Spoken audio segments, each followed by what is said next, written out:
We've been learning about kinematic equations. Whoa, that's a big word. About equations that track motion, right? And in our last lesson, we talked about how you could track the motions of stars with these equations. Well, in this lesson, we're going to put those equations to use, and we're going to practice solving some problems here so you can get really good at it. Let's learn.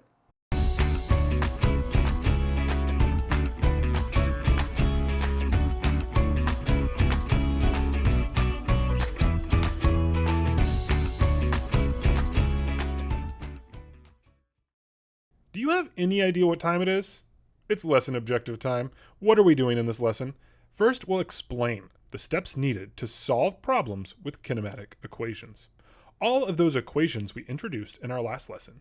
Now we're actually going to use them. And we'll give you just the steps you need to always get the right answer. Second, we'll practice solving kinematic problems using these equations and these steps. By the way, the problems we're going to solve come from the TEAS physics textbook. It's a free online physics text that's really helpful, so if you Google that, you can find it. All right, what are the steps we need to follow? Well, we need to sketch the problem and identify our directions, specifically the positive direction and the negative direction. So we'll always start with a drawing that helps us picture better what's going on.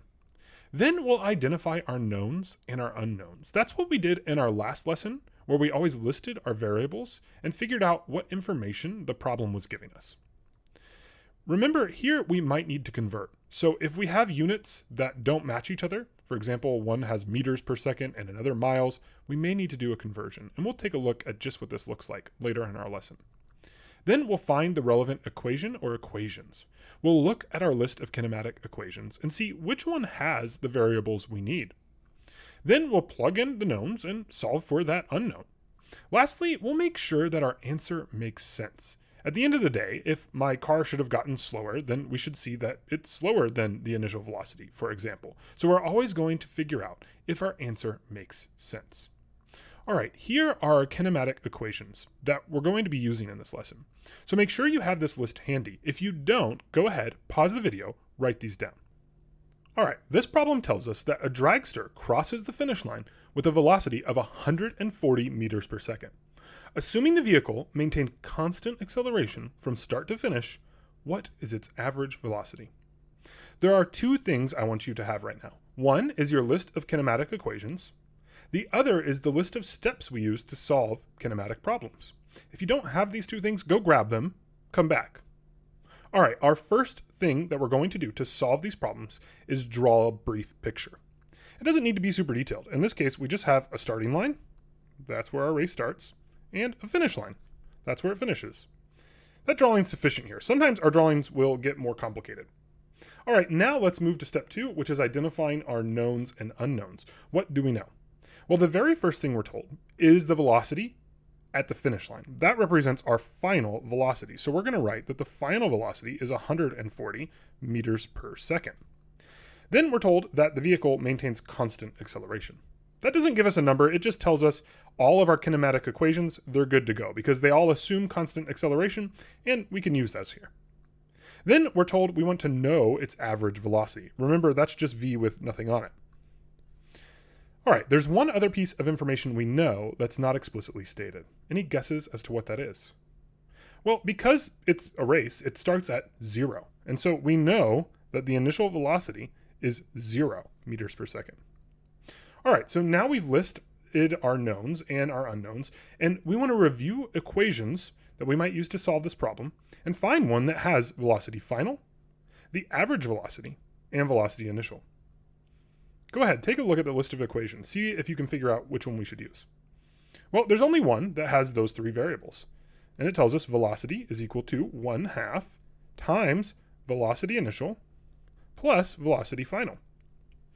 And so we're going to apply that equation by first plugging in velocity initial, which is 0, plus velocity final, which is 140, and then we're going to simplify. So we'll simplify that to 1/2 times 140. That's going to give us 70. All right, a couple things to think about here. First, sig figs. Notice that the velocity given to us has 2 sig figs. That 0 doesn't count. It's what we call a trailing 0. So we should have 2 sig figs in our final answer. To make both that 7 and that 0 significant, we're going to add a decimal. That makes this guy a significant 0, and this a significant number because it's not 0. So that's our sig figs portion. We need 2 sig figs here.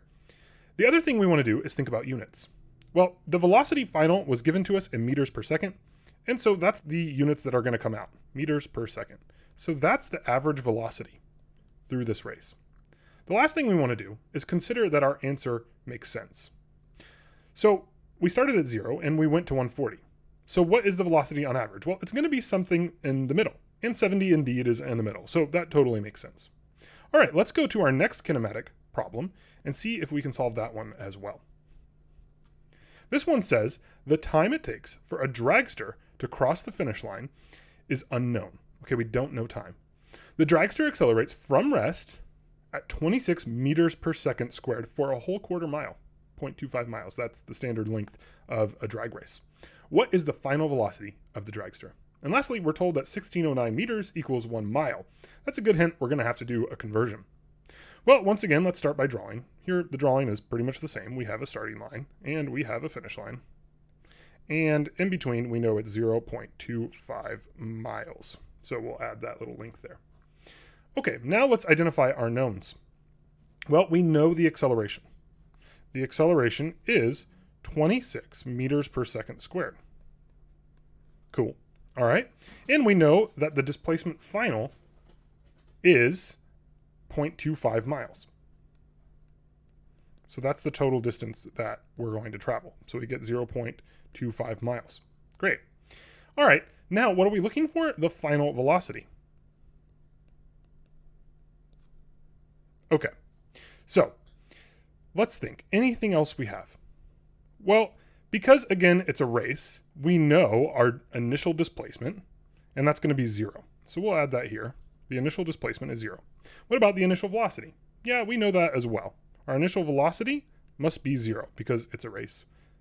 Okay, now what we want to do is we want to consider the fact that our acceleration has meters per second, while our displacement final is in miles. So the first thing we want to do is just take care of that to make sure they're on the same terms.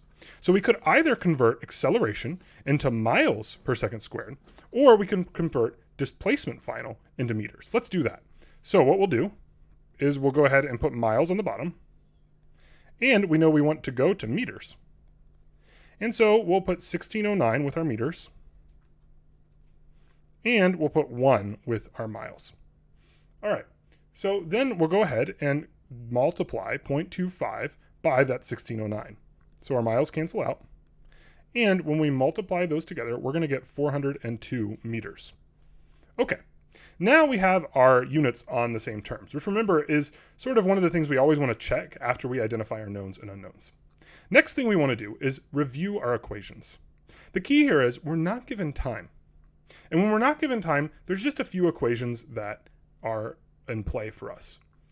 The one we're going to want to use here is velocity final squared equals velocity initial squared plus 2 times the acceleration displacement final minus displacement initial. Okay, in this case, we're really going to use an alternative form here. Remember what happens when we drop out the ones that are 0 is we get a new form of the equation that's a little simplified. And the ones that are going to drop out as 0 is this one. And then we'll also see that the distance initial or the displacement initial drops out as 0. So those are going to drop out and we'll get velocity final squared equals 2 times the acceleration times the displacement final. Okay, now we're ready to go ahead and solve for velocity final. Because we have a squared there, we got to get rid of that. How do we do that? Well, you might remember that to get rid of it, we have to take a square root of both sides, and that's indeed what we'll do. And that'll give us our final equation, which is velocity final equals the square root of 2 times acceleration times the displacement final. And now we'll go ahead and plug in our acceleration, 2 times our acceleration, which is 26, times our displacement final in meters, which is 402. When we plug that into our calculator, we should get about 145. Now, we consider that our acceleration has just 2 sig figs, the 2 and the 6, so we should round to 2 sig figs. That 5 means we'll round up, so we'll get 150 once we round for 2 sig figs. The units here are going to be meters per second. The reason is that our initial acceleration is in meters per second squared, and our distance is in meters. So basically, when we combine those two and take the square root, we get meters per second. So that's our velocity final, once we round for sig figs, 150 meters per second. Now, the last step is make sure this makes sense. It's a little hard to know if this makes sense. We can look at the acceleration and see that it's 26 meters per second squared, and that 150 meters per second looks sort of reasonable to get to over a quarter mile, but there's not a whole lot of markers here that tell us if this makes sense or not. Obviously, if we got a negative number, we'd know we were off. So this looks reasonable, but it's a little hard to tell beyond just saying, okay, it's not negative. All right, one last kinematic equation problem. Let's take a look. Okay, last problem. This one says dragsters can reach a top speed of 145 meters per second in only 4.45 seconds. Calculate the average acceleration for such a dragster. All right, so same basic picture here. We have a dragster running a race. So we'll go ahead and skip to identifying the knowns. First up, we're told that the velocity, or speed in this case, is 145 meters per second. So we know the final velocity. It's 145 meters per second. And that's because it's going to reach the top speed at the end of the race. We also know the time. The time is 4.45 seconds. Lastly, because it's a race, we know that it starts out at 0.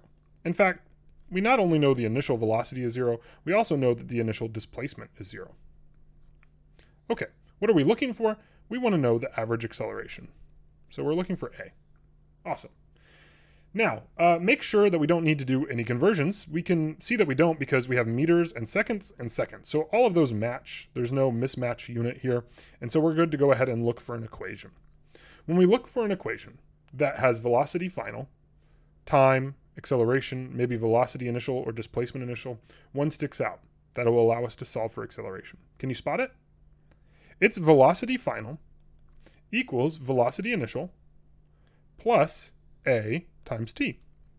And again, we'll really use an alternate version here because the velocity initial is 0. That's going to just right away drop out, and we'll get velocity final equals at. Now, before we plug in our variables, we're going to rearrange to solve for what we want to know, which is a in this case. So this a is not isolated. To isolate it, we need to get rid of that t. Because t is currently being multiplied, we're going to divide it. And anything we do to one side, we have to do to the other side. So we'll divide both sides by t's. That t then is going to cancel out, and we'll be left with velocity final over time is equal to acceleration. So we know acceleration then is equal to 145 divided by 4.45. When we plug that into our calculator, we're going to get to 3 sig figs, 32.6. What should the units be? Well, we know that we have meters per second, and then we actually divided it by seconds, so we get meters per second squared. And that makes sense because we have acceleration. Okay, so the final acceleration, or the average acceleration rather, is 32.6 meters per second squared. What have we learned? We've explained the steps needed to solve problems with kinematic equations. Keep these steps handy. Have them written down when you go to work your own problems. Then we practice solving kinematic problems with these equations. Hey, hey.